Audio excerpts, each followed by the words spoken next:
Hello and welcome back to Dev Game Club, a weekly podcast in which two veteran game developers look at games from the past to discuss their relevance and impact today. I'm Brett Duville, and I'm joined as always by my co-host, a man who has just 30 days to get his ship together. Tim Longo. You see what I did there? There's a little, real nice. Your ship together. Yeah. 30 days. Yep. You've only got 30 days. It's not a lot of time, and they go by fast. Those days, the days just pass, as Calvin Hobbes taught me. We are playing, we're starting off a new series this week of Pikmin. We were talking a little bit before the show about our experiences with Pikmin in the past, so we'll get back to that. It came out in 2001, which, as it turns out, is maybe the most well-trod year of Dev Game Club's history. This is, I think, by my count, it was our 10th game from this year, and I'm sweating like maybe it was actually more, but it was there's a lot. So the games that we've already played from this year are Halo Combat Evolved, GTA 3, Silent Hill 2, Eco, Civilization 3, Anachronox. You believe we played Anachronox? I know, what a weird... I'm glad we played it, but it definitely was a weird one to come on the radar. Yeah, I do remember that was a gift that we were sent. So there was a suggestion, yeah. Yeah. Also, friend of the podcast, Reed, was a fan of it too, so he would always talk about it. Yeah, and it was one that I'd always meant. Plus, we had a good guest on for it too. Yeah, we did. Anyway, Animal Crossing, because this is the year of the GameCube, or maybe the second year of the GameCube, whatever it was. Phoenix Wright, Ace Attorney, and Devil May Cry are all games from this year that we've played. So chalk up another one. And then here's some sort of games related to things we've played: Metal Gear Solid 2, Sons of Liberty, Final Fantasy X, and Baldur's Gate Dark Alliance are all kind of related to games we've played. And then finally, some other notable games from the year: Super Smash Melee, Tony Hawk Pro Skater 3, Jak and Daxter, Game Boy Advance came out this year, and so we mentioned Advance Wars at least once when we've talked about this year. A game that I still quite enjoy and think about occasionally. Mm-hmm. Max Payne, Black and White, and Dark Age of Camelot. I don't know if you were a Camelot guy. Oh, I was, yeah. Okay. Yeah, you were into a lot of those early MMOs of this era, the EverQuests and the Camelot took over. Camelot was the game in between EverQuest and WoW that we played, my group of MMO people, which largely were from LucasArts. Yeah, all of us played together, and Camelot we went pretty deep in. That game's good. That game was really, it had some things that WoW and EverQuest didn't do. So yeah, it had that realm versus realm combat and stuff like that. Yeah. And of course, leaning on a public domain license in that sense, or public domain IP ? I don't know what you would call that, but it was loosely. Yeah, I mean, they say Camelot, but it was kind of loosely, Yeah. Actually, the director of that, Matt Firor, was at Bethesda until recently at the online studios, ZeniMax Online Studios. Oh, that makes sense. Yeah. Mm-hmm. And in fact, the first game that they were working on before they switched to be like, well, we have Elder Scrolls, why don't we do that? Was a heavily Dark Age of Camelot realm v realm focused kind of thing. And they changed directions. So interesting. Anyway, all right. So 2001. I guess we should, before we dive into our history with this, we just want to, first mention, and we'll get into this more, so I'm not going to go into it much further here, but that most notably, this is a, at least the second, maybe I get my third game that we've played that was directed by, or I guess produced in this case by Shigeru Miyamoto, and we'll talk about the inspirations there. But what is your history with Pikmin? Yeah, I for me, I probably when we played, maybe Eternal Darkness or something. I probably would have mentioned this then, but GameCube wise, I was a latecomer to it, as opposed to a lot of people in the office who, got it at, day and date, and then everyone was playing it because we were making games for it, right? In-house. For sure, in-house, and then also like adjacent to the house when it comes to Rogue Squadron and things like that. But so it was around, but I was, for whatever reason, I was probably just still in my PC world playing Dark Age of Camelot, right. EverQuest, and WoW and stuff. So I mean, Black and White and Max Payne would have been the ones from this year that I was playing. On exactly on the Baldur's PC. Gate. I guess we saw that Baldur's Gate 2 came out maybe the previous year or something, right? Or maybe the year after. I'm sure I was still playing it, and that game was so long. Yeah, it's so big. Yeah, but I did play Baldur's Gate Dark Alliance co-op with Andrew Kermsey, friend of the cast. So that was really a fun co-op game to play, couch co-op. Yeah. So I was latecomer to it, and as we talked about probably in the Warcraft series, let's see. So StarCraft was 2002, I think, right? No, it was 98. So I would have probably, I think I had that right, because 98 was one of those infamous years. Yeah, I think that's right. I'll check while you're talking. We would have still. The reason I'm bringing this up is because RTSs are going to come up in this conversation quite a bit, and most likely we were probably very regularly playing StarCraft multiplayer in the office. So I was playing a lot of StarCraft. Like, we were hardcore competitive LAN gaming for the kids who don't know what LAN gaming is. And so. So we were in the office playing multiplayer most nights. And so, was I having a little bit of a, elitist attitude when it comes to RTSs and things trying to be, doing something different? Probably I was, right? Because I was like, wow, StarCraft is the best there is. I'm not going to bother with anything else. And then, you hear about Pikmin and doing some different things and trying to sort of evolve. And so I was a latecomer to it, but I did eventually pick it up once I did get a GameCube, probably a year or two later after it launched.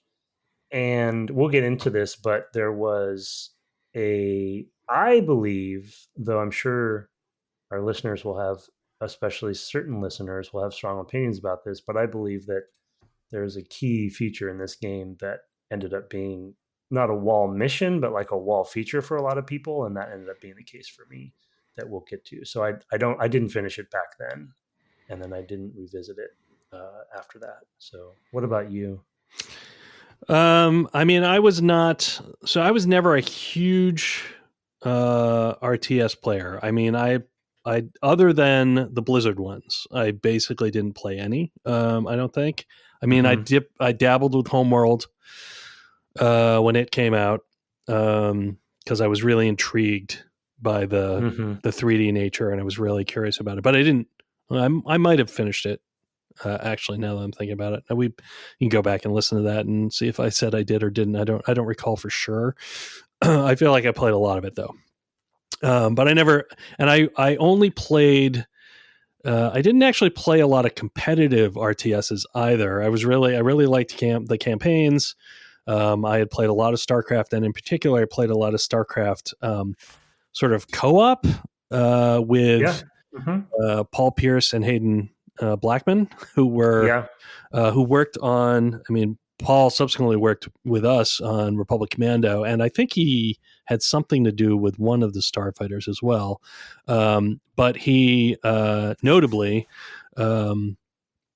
had done with Hayden all the work on that behind the scenes, or behind the magic, I think it was called, the encyclopedia project that they did, this sort of multimedia CD Star Wars thing. So those two guys shared an office, and Paul, of course, has been interviewed on the podcast as well. So I want to mention that. And Hayden had done writing for us as well on at least Jedi Starfighter, and maybe a little bit on Starfighter. So these were guys that I was playing co-op with, like the three of us against 5 computer opponents or whatever the max was, Yeah. in difficult modes. StarCraft is so good at that. It really playing was that way. It was really fun. It was really good. So, I mean, I think it's also worth noting that StarCraft was one of the RTSs that tried to make the leap to a console with a Nintendo 64 version.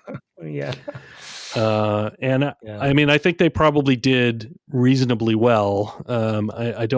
It's not held up as like one of the games you must play. But I do feel like at the time people were like, I'm surprised this worked on a console at all, really, and they kind of made it work.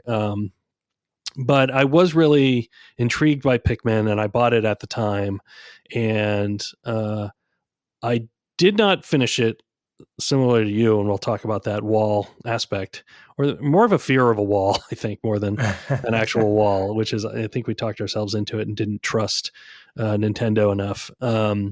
But I returned to it around 2010 or 11, maybe 12, and played it all the way through at that point. And I'm pretty sure I did it in, well, I know I completed it because I booted up the same version today, and I had a save which was 30 days and complete. Oh my gosh, are you serious? Yeah, I still have the save still. I still have the save. Yeah. Wow. In fact, I had a second save which was like 28 days, so I must have made a copy of the save when I was like, I'm getting down to the wire. This is like your Animal Crossing. Yeah, that's right. Situation. Like my Animal Crossing town that I still had, the little town of Dewville. So everyone was dead, and there was cockroaches everywhere, cockroaches and weeds everywhere. I could have spent days just pulling up the weeds. But yeah, so I still have the save. So I have played it completely, but I also played it a bunch in the beginning, and I guess we can go from there. Just I mean, I think that I was intrigued by the hey, I really liked RTSes. The ones I played, which were Warcraft 2, and StarCraft. I mean, it's basically all of my RTS experience. But I definitely remember thinking, oh, I wonder if they can pull this off, and I also had a GameCube. I think from the first Christmas it was out. So not on launch day, but maybe the first or maybe the second Christmas it was out. So I had quite a number of games for it, including this one. So yeah, that's my Pikmin history.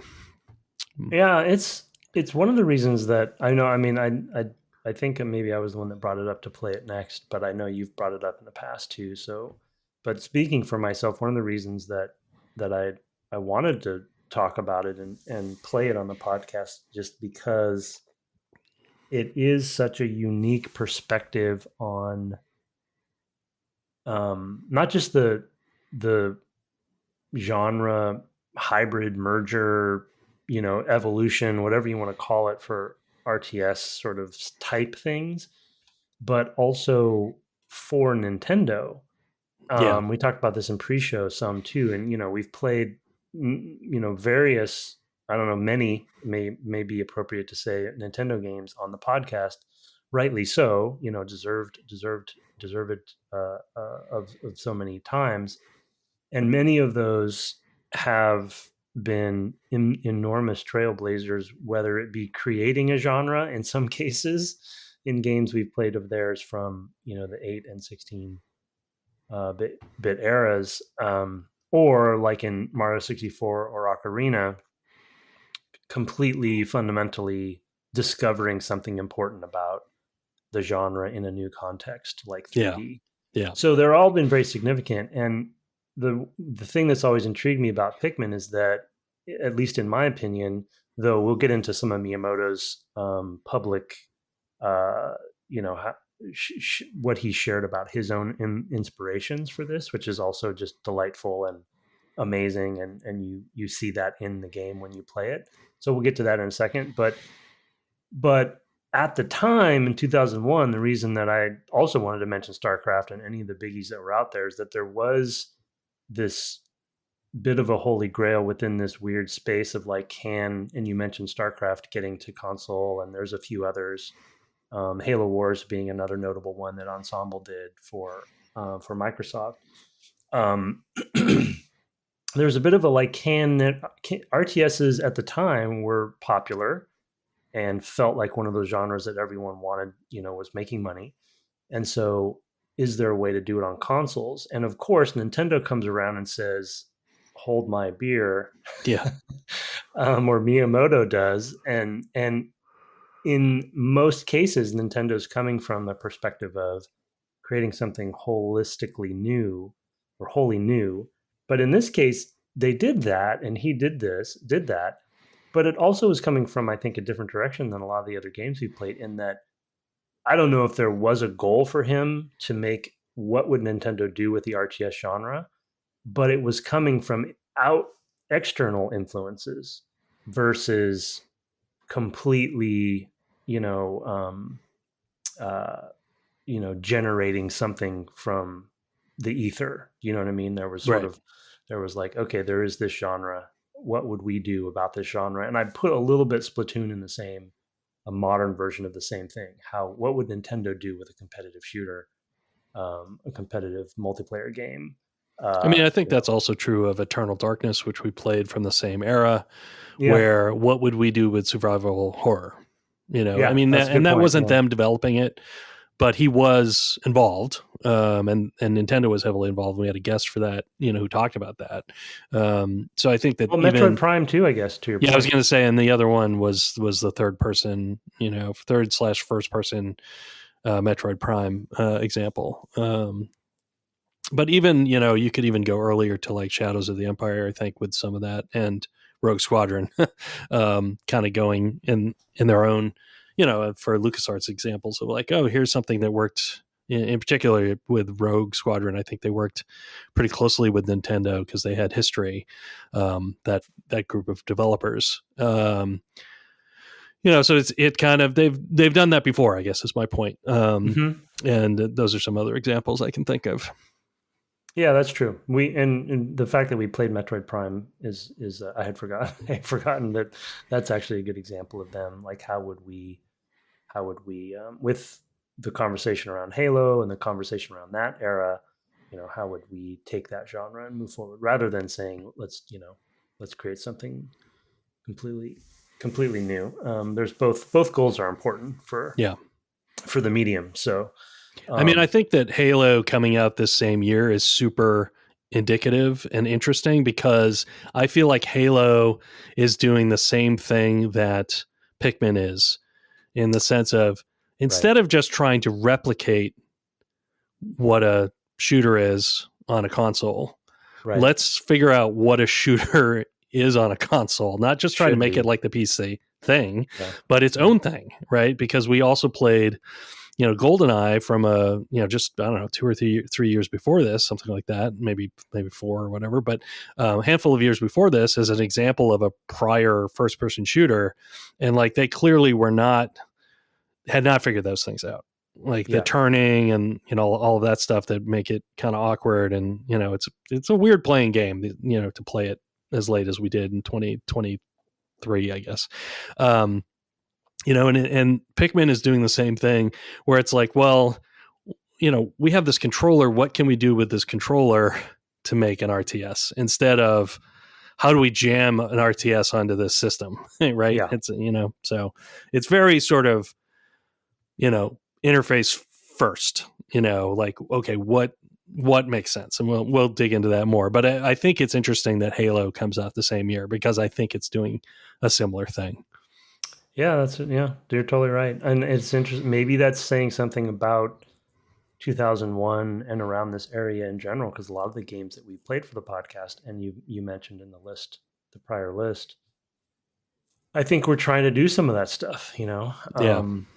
I think Eco too, Eco, is another great example of trying to break the mold of a certain thing that we thought we knew, and do something different with it, and solve different problems with it. Silent Hill 2, I feel like, is kind of trying to evolve survival horror in that way, but I guess maybe it's a little bit more closer to Resident Evil, but but anyway, so I think to your point on the controller, which I think I've recently soapboxed about on Yeah. the Discord, about the Switch, and specifically my frustrations with the Joy-Cons. But Also on the podcast, because you played Deadly Premonition on it. So that's right. Yeah, I so don't remember. the driving, where I've you're like, oh my soapboxed so God. much. Yeah, right. I've soapboxed so much about it. Who knows where? Everywhere, I guess. But my point there, bringing Splatoon back into it as a modern example, it's like, they knew the limitations of the system and the controls, and built a shooter that wasn't so much about precision shooting, right, and had a whole different other mechanic to it. Yeah. That was it's again, it's a brilliant move. Like you're literally splatting people. Yeah, it's instead. not.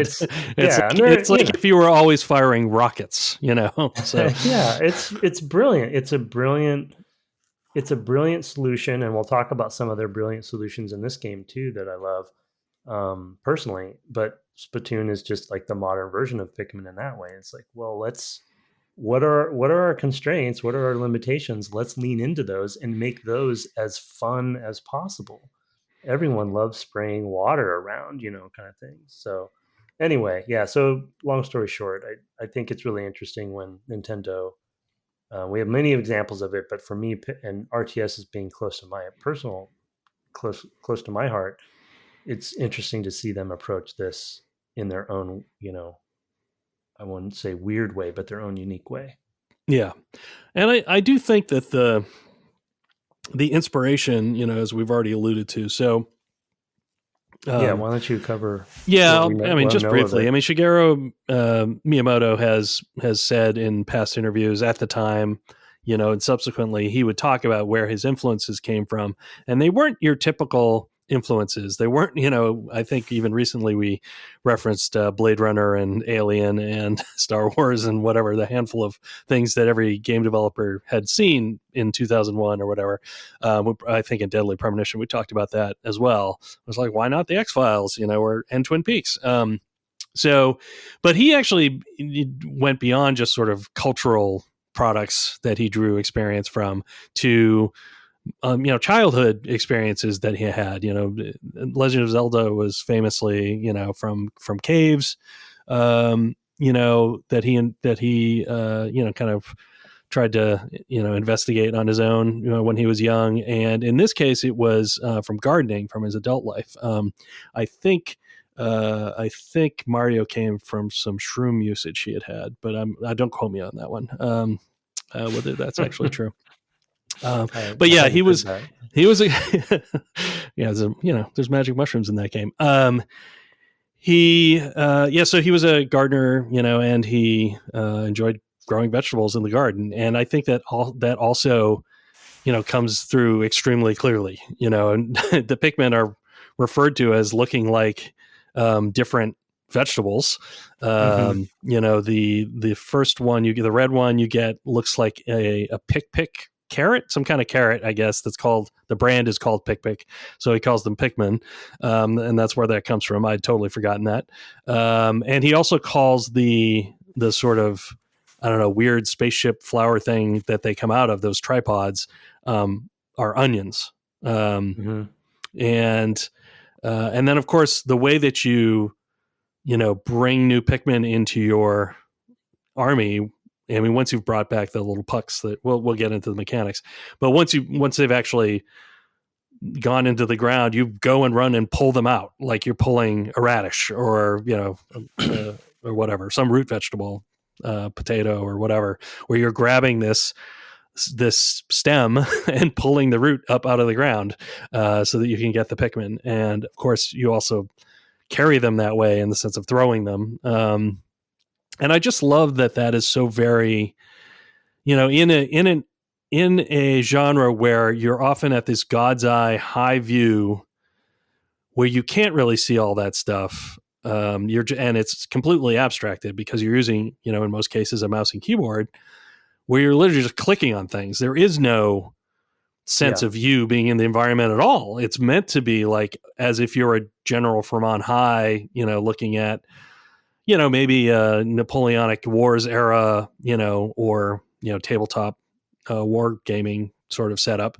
of moving units around that way, as if you're the hand of God, and here you're like literally getting your hands dirty by pulling these things directly from the ground, which is it just out of the gate has a very different feel from other RTSs, and that groundedness, definitely ties back to its inspiration, and I think gets you a lot of like how they get to where they're going with it. So it is an inspired inspiration, as it were.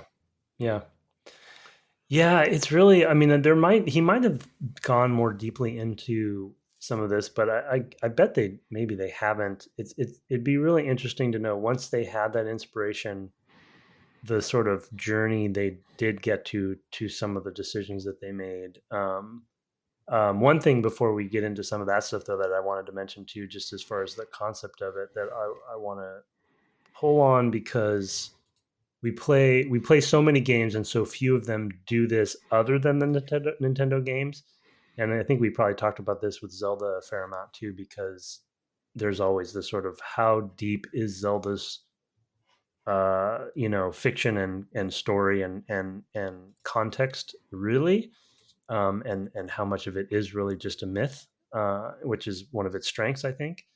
But in this game, like, it reminded me as the game opens how simple the concept is for anyone to understand as well. The little opening cutscene is just his ship gets Olimar, is that his name? Yeah, Olimar. His ship gets hit by a meteor. He crashes.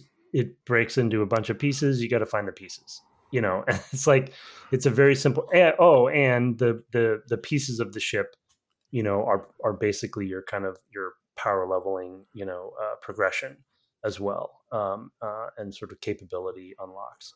And so it's just a really one thing they're just always good at. I mean, we don't have to talk about Mario because it's such a distilled down concept. There's not really, you just go, it's like there, you don't need a concept.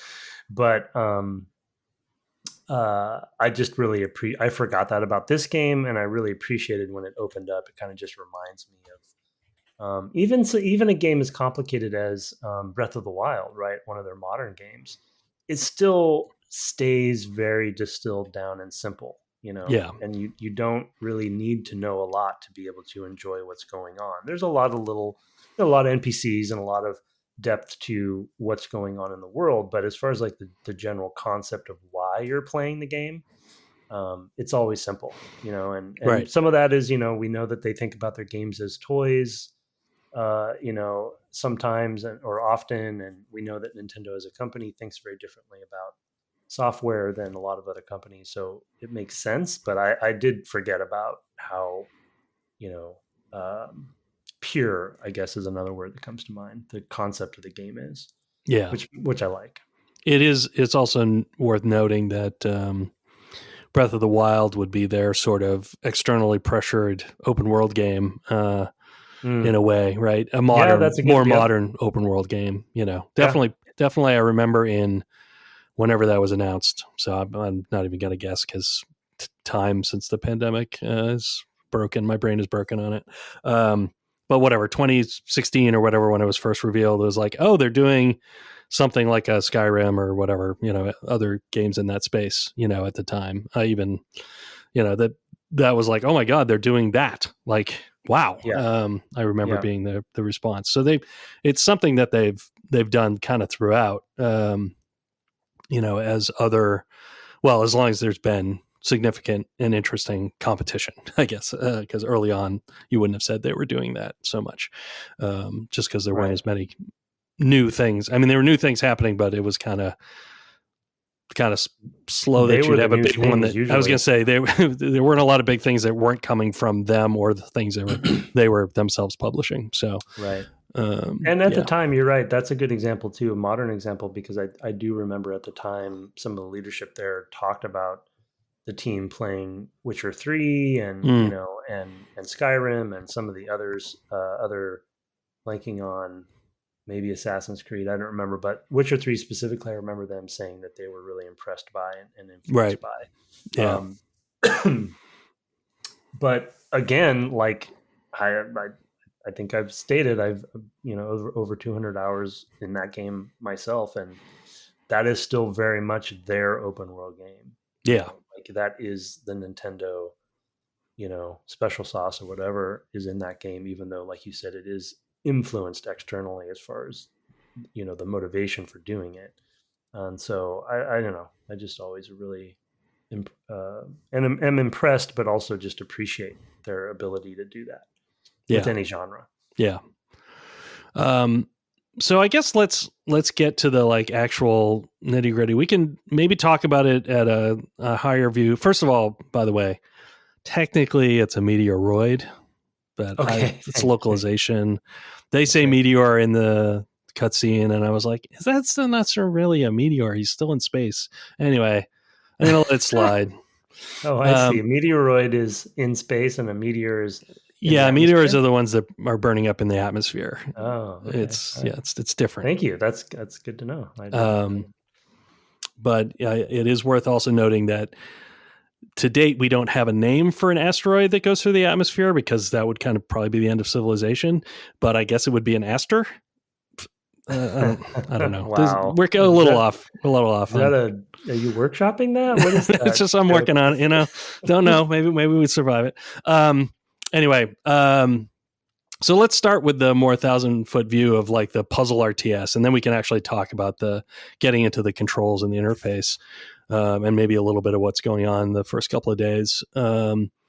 So you described this in pre-show as a puzzle RTS as the topic, and I'm like, the RTS I get. Can you talk a little bit about the puzzle part of that a little more?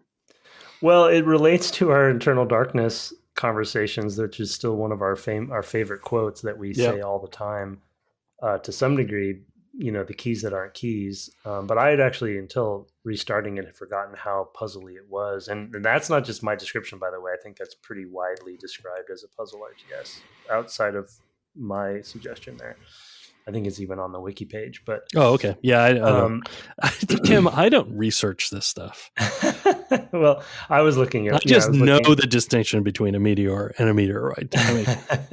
Well, and I wasn't actually seeking that out. I just, that's how I described it in my notes, and then saw it later. Like, oh, okay, so this is obvious. This is a thing. People have already said this.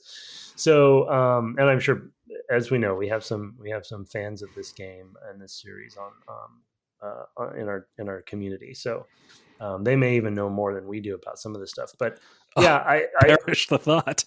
Yeah, well, that's true. That never happens. That's always the case. In fact, I think that's a constant.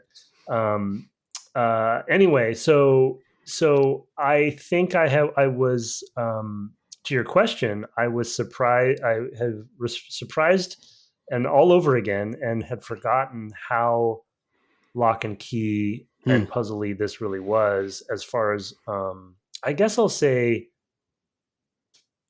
level design is a much bigger deal in this game than I remember. When it comes to, you can't get here right now, you have to go do this thing to be able to get past this obstacle, and then past that obstacle is the next thing you need to get, and so it's actually, when you finally get the radar and you're able to look at the map, you can kind of see the flow of the level and how, yes, the Pikmin are a resource, and in the RTS, unit resource in the RTS sense, which, by the way, making the unit resources plant-based, just as a quick aside, is such a brilliant move, because the expendability of them changes for me. Yeah. When I'm using my Space Marines and a Marine goes down, even though they're also technically expendable, it just has a much different feel than if I lose a little plant, so even though they're adorable. But anyway, side note there. But yeah, so it's like, okay, yes, you're still managing 100, Pikmin, and you will, ebbs and flows, you'll lose some, whatever, but there's still this resource key, if you will, that, allows you to do certain things. And so, I mean, leave it to Nintendo to think about making an RTS puzzly. Yeah. It's like, what?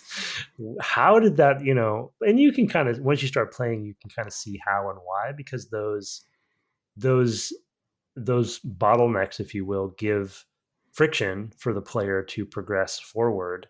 and it gives them different level scenarios for the player to overcome, versus an RTS where it's a lot about building, it's a lot about placement, and it's a lot about the flow of the map and bottlenecking in a different way. So Yeah, and a lot of it's very combat focused. Very combat, yeah, exactly. And this is a lot less combat focused. I mean, not that there's no combat, but it is not.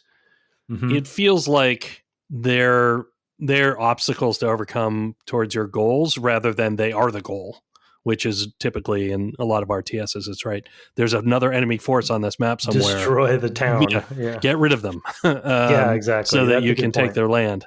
Yeah. So it's definitely a different. It's a very, typical sort of a Nintendo approach of like, why, we don't have to assume everything about the genre. There's something here that we like, and let's pare away the things that we don't like. Yeah. And I also think making the, what enemies there are to fight, and there are various types and things like that come along over the course of the game, and they get more complicated and difficult. But making them sort of cute but oddly kind of menacing, like a poisonous mushroom or something, is like, mm-hmm. Because they're red with like white dots and stuff. I mean, I immediately think of like of a mushroom, but also they are the creatures. Like, instead of like the Pikmin are plant based, these other things are like, I don't know, probably closer to Olimar than they are to Pikmin in that sense. But he's going after them. So with his plant army. Yeah, I just it's to your point on the combat. I guess I hadn't thought about it that way, but I think you put it well in that RTSs are real-time strategy. I mean, they're so focused on building armies to destroy other armies. That's such the whole concept. And whatever the conversations they had when they were developing this game, aside from being inspired from gardening, they made a very conscious decision at some point to not focus so much about, not focus on that being the cornerstone of the genre. So of course you're going to need to bring something else in for those player friction-based obstacles, and puzzles ended up kind of becoming that. And they're not puzzles in the, I don't remember. I don't know if it gets more complicated. I don't think it gets significantly more complicated, but yeah. It's more of sort of spatial level based puzzles, right? Of like, right. I need to get over there. What key do I need to get to get through that wall or that door to destroy that wall? Or how many Pikmin do I need to do a thing? That's one of their keys, is a numbers game, which is one of their keys that aren't keys. Which is another kind of clever thing, because it gives you that RTS, I'm building an army feel, but in a more, happy, light way, but right. I still have a target to hit, which I do appreciate. That's one of the things that I think is always a bit squishy and hard for a lot of players for traditional RTSs, is knowing when you have enough to do what you need to do. We probably talked about it when we played Warcraft, but I think it's a pretty traditional downside to RTSs for a lot of players. Yeah, I mean, it's true of Homeworld too. I mean, exactly. It's like what ships do I actually need, and like, do I always want to have the biggest ships, and things like that. I mean, the other thing I would say is that, like, you need your biggest armies of Pikmin not to go into the combat, although it helps. You really just need them to carry the biggest pieces of things back, So like the ship pieces basically so far are like, although you can sometimes tantalizingly see that there's like a 20 point puck somewhere. But like, you might find like a little, like one of the baby little creatures that are after you, and you only need a handful of Pikmin to take that down, but you need 10 to move the cardboard box, right? So even then, the first time you've had combat or a sort of environmental challenge, you need more Pikmin for the environmental challenge than you need for the combat. And the same is especially true of the ship pieces, where even the bigger creatures, I mean, it's helpful, like I said, And I guess some of the walls. But even there, it's more just do you want to trade time for Pikmin? Do you want to throw a ton of Pikmin at this and have it happen fast, or do you want to go do other things while 20 Pikmin work on this type of wall that they can break down? So there are interesting choices that happen that are RTSy, and there are other that are more straight. Like, oh, I need to. First of all, I need to get there, but like then I just need a bunch of grunts to ferry this back. So it's interesting from that standpoint, for sure. Yeah, RTSs are often described, and we probably talked about this again with our Warcraft series.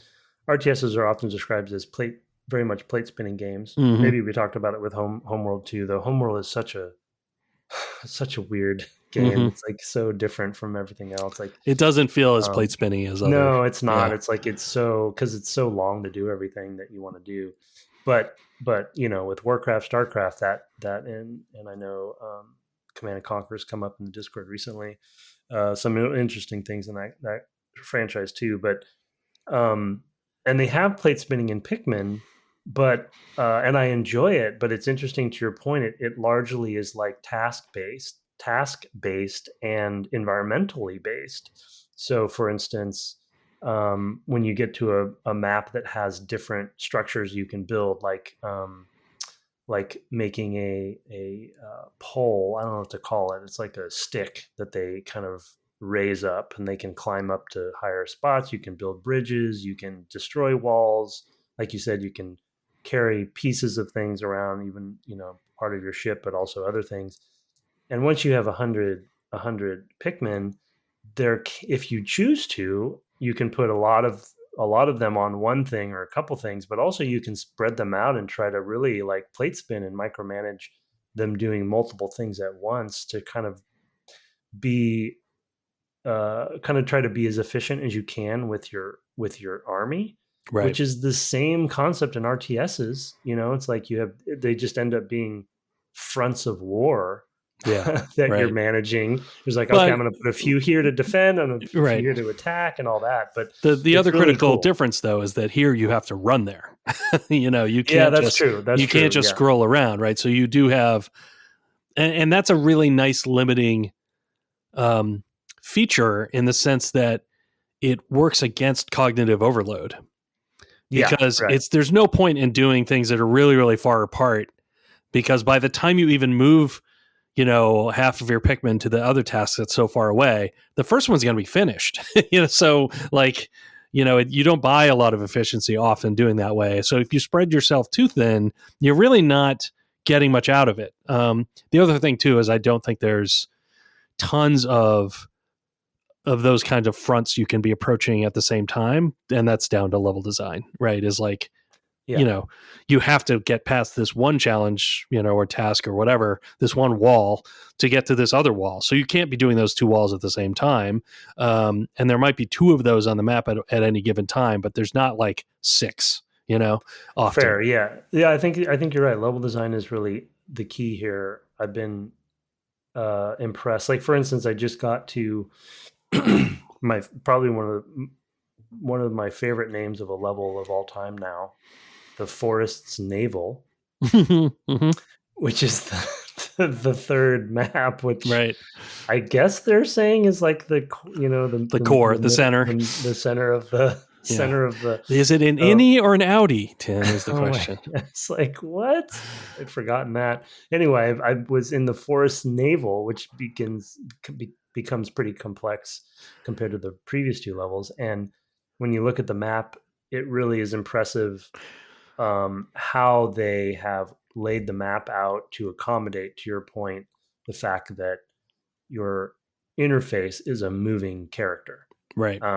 And that is where I will say, I'm just thinking of this now. I didn't put this in my notes, and I need to think of an example that I'm blanking on. But the next big holy grail for RTS type things in this era and in the sort of, say, 5 to 10 years after was having avatar based strategy games, real-time strategy games. So like Company of Heroes a little bit, but they're still you're still moving You're units. still I'm talking about you can't do a thing unless your character you play a character. And there were a handful of them that actually did do this.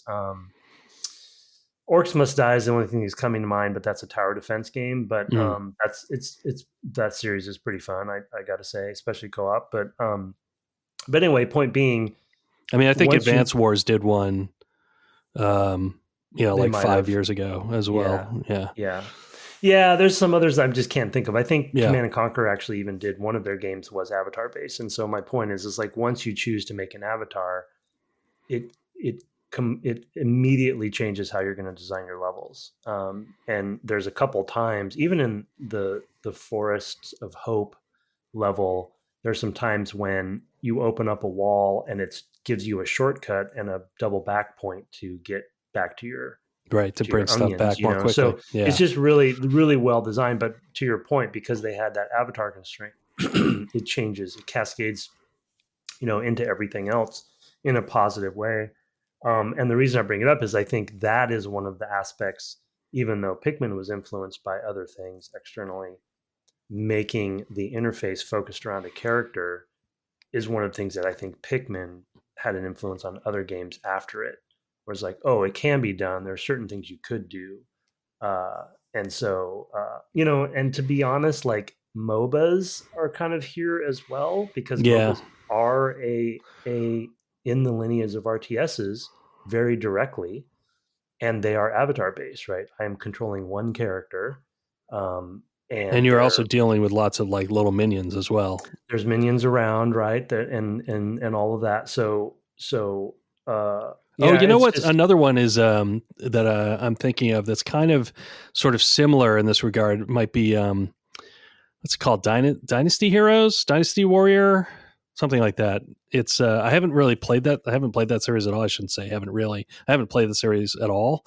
But it is another one where you have sort of heroes on the battlefield, and you are seeing it kind of at a closer third-person view, sort of similar to Olimar a lot of the time when you're in the battles in those games. I mean, you're kind of like you're some ancient Chinese hero who is swinging around this massive like pole arm, that's either a spear or maybe an axe or something like that, and just laying waste around you because you're Lu Bu or something like that.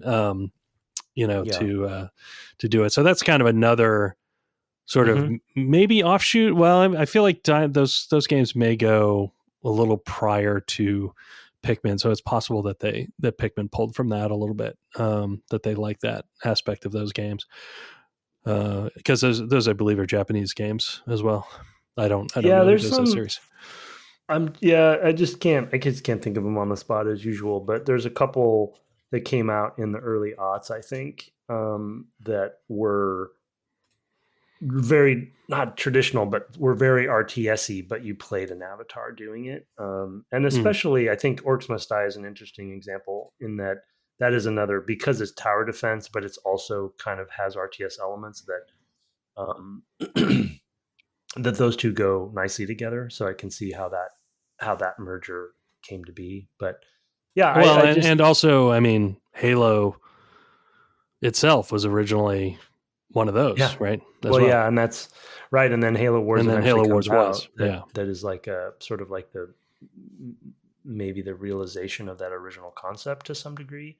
Much more. It wasn't avatar based, but it's much more small numbers of unit based, right? And to your point on Company of Heroes, that was one of its trailblazing things that we even talked about with Alex, I think, of just like how do you focus around smaller numbers of units that mean more. It's just such a I don't know, I guess we shouldn't be surprised, but coming back into this game has been really delightful for me because I had forgotten so much about it. I've watched Calamity play and people play, a year ago at this point, but semi recently, but I didn't really think things through as much because I think I wasn't playing, and when you're watching, it's a different way. Feels different. Yeah, it's just a very special combination of things, and playing the game, starting the game over again also as a developer, I really would love to play some of the early prototypes of this game to know what they threw out and what they kept and how they got to some of the places they got to. I think that in this game, I mean, that's always fascinating in any game, right, whether it was successful or not. I mean, definitely here you're very curious about what were the steps to get to this game. There may be those materials may be out there. Unfortunately, they may be hard to find at this point, whatever, 20 something years on, but also just, sometimes those, especially back then, might not have been translated from Japanese if they were in Japanese to begin with, unless Nintendo wanted to do that. So sometimes that stuff is hard because of the language barrier. I hope somebody at Nintendo, I hope they have, and they must have some sort of archivist or some sort of archival department. We all hope. Maybe that's public and we know that, but some video game history museum version of Nintendo that we will all benefit from someday. But I hope that somebody's keeping all that stuff. Some of that stuff sort of came out a little bit as they were opening up the company a little bit more back in the sort of Wii era. What was his name? The president who passed away? Iwata had done those Iwata Asks. That's true. Interviews. Yeah, they started to be more open. Yeah. Yeah, and they started to talk a lot about, some of them were games in development or games that had recently come out, but there was a lot of just like in those discussions, which came out and were subtitled. There were discussions of earlier games, and those were the times when they would bring out like, here's the original pixel layout scroll of graph paper, for a Super Mario, level or something like that. Right. And so some of that stuff is there. I don't know if Pikmin would have been one of the ones they discussed. I think some great. Yeah. But those were a really good resource, and one of those times where they did at least talk about those days more. And because Iwata had been a developer down in the trenches, working on things as a programmer, he was maybe uniquely positioned to be okay with just having the discussions of like, remember how crazy it was that we did X, Y, or Z, or that we found a way to fit such and such on a disc or a cartridge or, whatever, or, just the sort of things that you would talk about, that we would talk about if we sat down with somebody from Starfighter, or when we did the Republic Commando series of like, you remember this? Wow. It took us a while to get to that, huh? Or whatever. Yeah. So before you move on to, I know we're closing down, but I did want to mention that it blows my mind that Black and White came out the same year. Because as far as like, obviously, Molyneux wasn't making RTSes per se, and we talked about that quite a bit with the Populous series. But Black and White's pretty RTS-y. Yeah, Black and White was the most, I think, of some of the stuff that they did, and the sort of juxtaposition of literally having a hand as the interface and the hand of God, and you're like, whatever you're doing to the animals or creatures being smacked to be negative reinforcement versus petted to be positive reinforcement, or fed, or whatever, or like picking up villagers and throwing them. Exactly. Very sort of similar to Pikmin way, as like the hand of God literally just reached into this village, picked up Chuck and chucked him. Exactly. So it's just such a weird world. It's a weird year. Two different, and then Civ 3 as well. Like the different forks in reality happening at the same time with this game, Civ 3 and Black and White all in the same year is, just crazy to me. Yeah. And I think of other games at the time. I was just looking up because I wasn't sure when it came out, but I'm like, Total Annihilation was a few years before this. So it looks like 1997. So maybe that was further back than I remembered. So I'm sure there was something else that was happening, but at still, this time. Again, even though StarCraft came out previous to this, it was still in its heyday. Yeah. I mean, that was early esports. Well, that was the game. I was going to say that was the game that Korea learned English for. It's huge worldwide esports. That and Quake were still going strong from an esports perspective. So, I mean, we didn't even know what it was at the time, and it Yeah. was just played so much. So and it's, it's sold really well. And so I think that despite it not coming out this year, it is in the conversation that I was just saying when you compare the different lines of design that were happening all in the same, you know it's the multiverse is happening as far Yeah. as the what ifs. I wanted to talk just a little bit about, because we've kind of gestured at it, but we haven't really talked about it, and then we can go. But the sort of controls, working on a controller, being controller first, controller only. But I mean, just like approaching the Hmm. verbs of an RTS from the controls. I mean, I think a lot comes out of that we've sort of discussed with the sort of level design and sort of what the challenges are in the world. In this case, more environmental than enemies. Um, the I really appreciated like that. There's not tons of things to know because it is embodied, and it's like, well, if you want to do something, go up to it and hit A, or you know use A to throw a bunch of Pikmin at it. Like those are basically the verbs, right? There's more to it than that, but not a lot more. There's some stuff for moving the camera around, and there's some stuff for changing, like the angle that you're viewing things from, I guess. And there's there's formations. One thing that's a really big deal in PC RTSs is I want to select these people and put them in this form. I want to hotkey separate groups of things. And here it's like, nope, I just have a way to split them all up Yeah. by color. And then I have a way to, with the B button, to call them to attention. When I split them up, they stop following me. And then I can put my cursor in the world and hit the B button, and it's going to wake those up and make them follow me.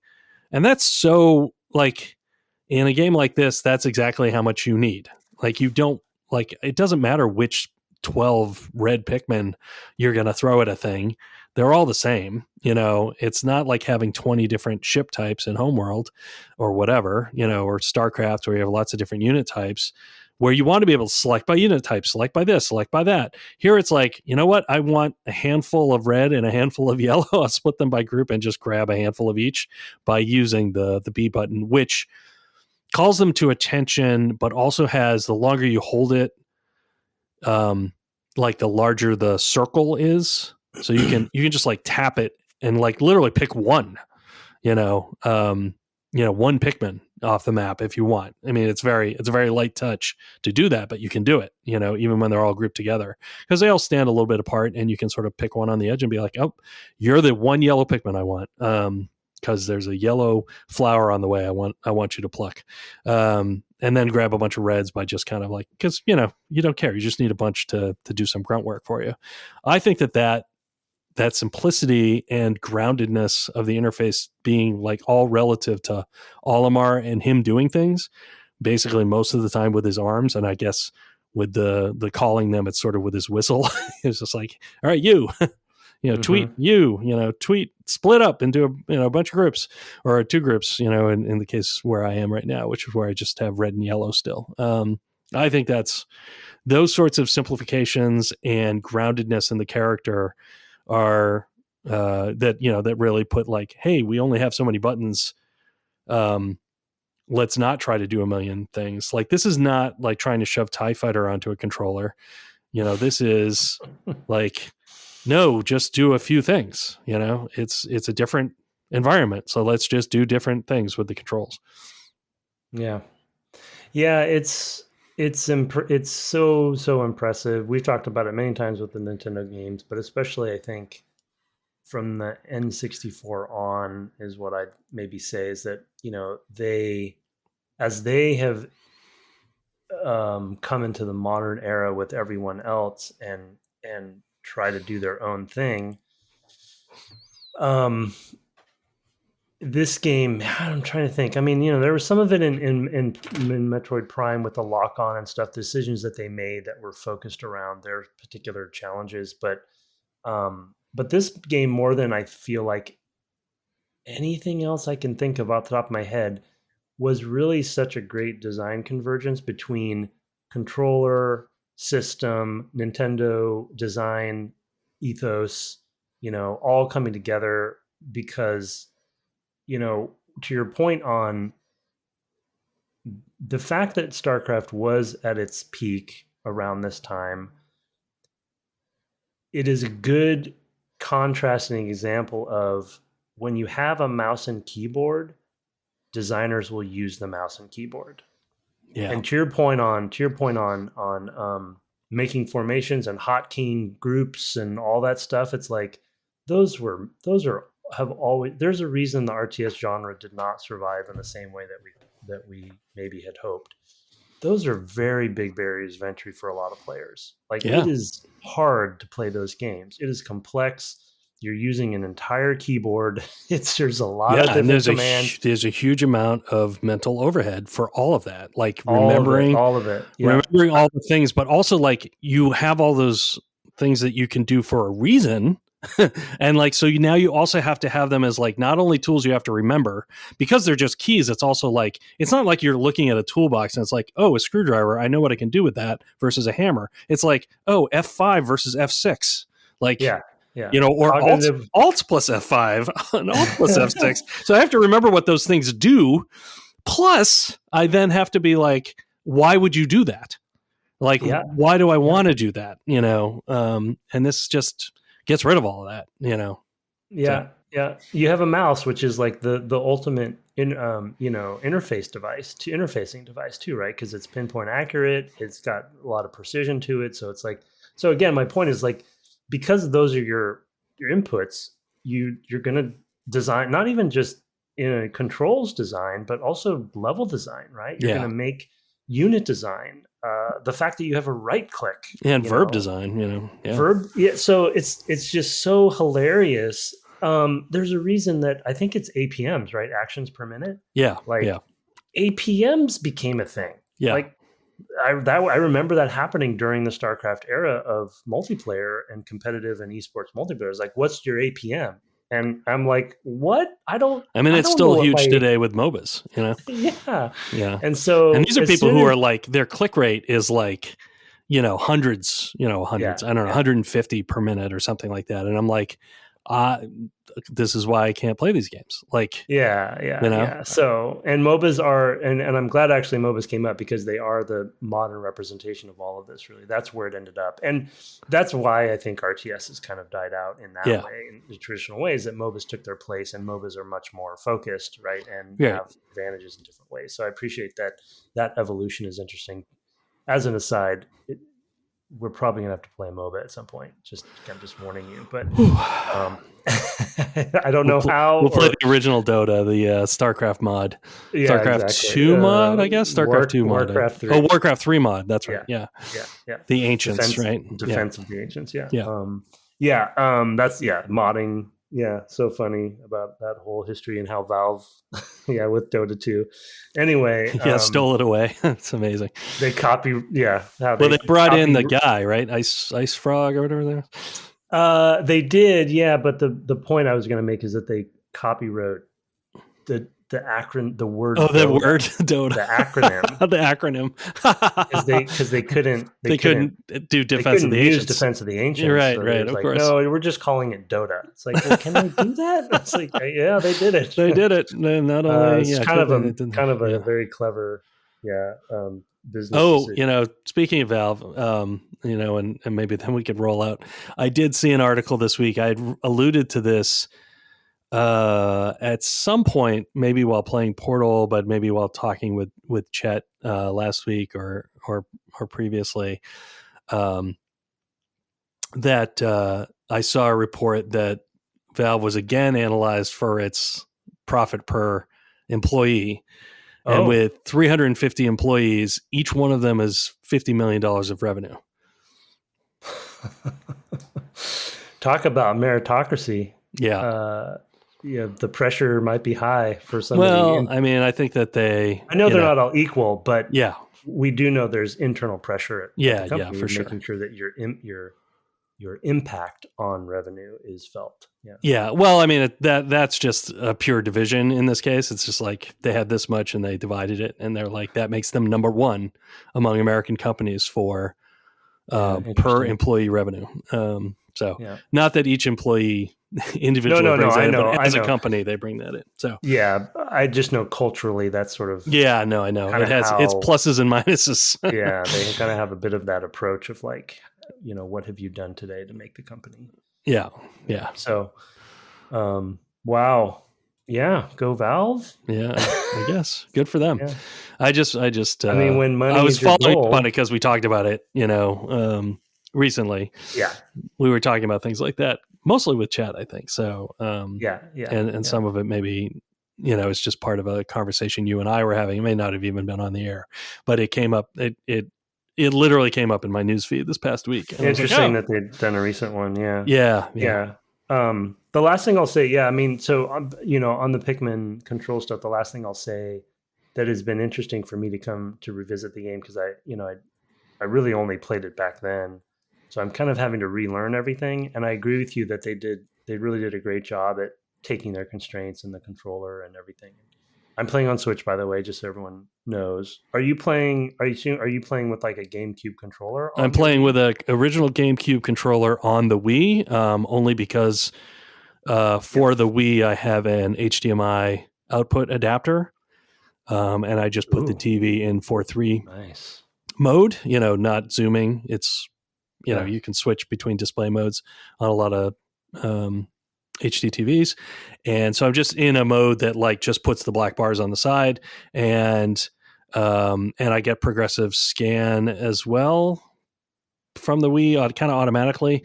Although Pikmin was one of those games that supported asking if you had a progressive scan TV. Some games did, and some games didn't. Most games didn't. This one did. A lot of first party stuff did. So I'm playing the GameCube version of the game with a GameCube controller, because the Wii had GameCube controller ports, and I'm just using the Wii because I think the optical reader in my GameCube is actually dying, so I've not been using my GameCube. That's the way to go. I mean, we know that the Wii is just two GameCubes. It's just two GameCubes that taped together. Yeah. Wow. Sorry, Chris. Yeah. Hecker? Chris Hecker. Yeah. He said it. That's true. That's true. It's his fault. He put himself out there. Yeah, but that's why I want to know what controller you're specifically. So I'm playing on the Switch, so I'm using the Joy-Cons. Yeah, your favorite. My favorite. In this case, it's fine because it's not as big a deal. But the thing I was going to say, and then we can close down, is that I am having trouble remapping my brain, and I think it is somewhat because of my RTS soul. And that I am finding. And I think I'll eventually get over this hump, but I am finding I really have to let go of some of my obsessions with control in an RTS, right? Because this game this game is designed to be, I know this isn't meant to be a criticism, but it's designed to be sloppy, if you know what I mean. Yeah, I know what you mean. You're not going to get accuracy. Yeah, you know, ideally you're throwing every Pikmin you throw onto one of those creatures' back, so they can't be bit. Right. But it moves a little bit, and suddenly they're sliding off, and they're attacking the feet, and you're like, "Oh, those are going to get eaten." And then I really want to min-max my way through it, and I just have to let go. You have to let go of it. Yeah. Remembering kind of which button is doing what. I'm still not quite there, but I'm doing fine. I will say one problem, and we've talked about this recently, is that the Switch controller, all the buttons are the same size. But the GameCube controller has the huge A button, the tiny B button, those weirdly shaped curved X and Y buttons, and then very chunky triggers. They're not really, they're sort of triggers. They're not triggers like other modern controllers have, but they are kind of in the same position. They're sort of like shoulder buttons, but they are analog. And then the Z button, which is still terrible because it's tiny and kind of in that tiny little spot, and there's only one on one side. So you've got a lot, you've got lots of extra buttons. First of all, maybe Yeah, some of them don't. I think probably the directional buttons don't do anything at all. Maybe they're the C keys. I don't know. Like, I don't know how you remap it. Those, yeah, no, something was unnecessary. But yeah, no, you're right. I think that the Switch is not the ideal.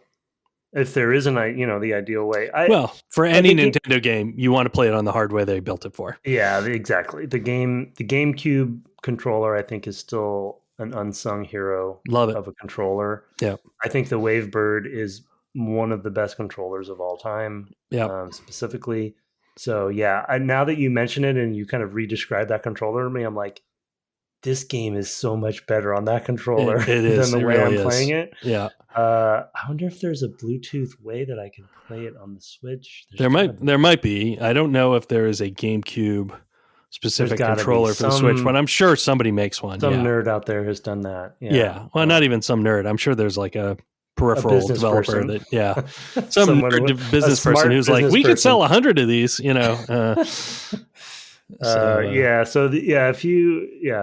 that playing, you're right, because the A button is so prominent, and they really took good care in what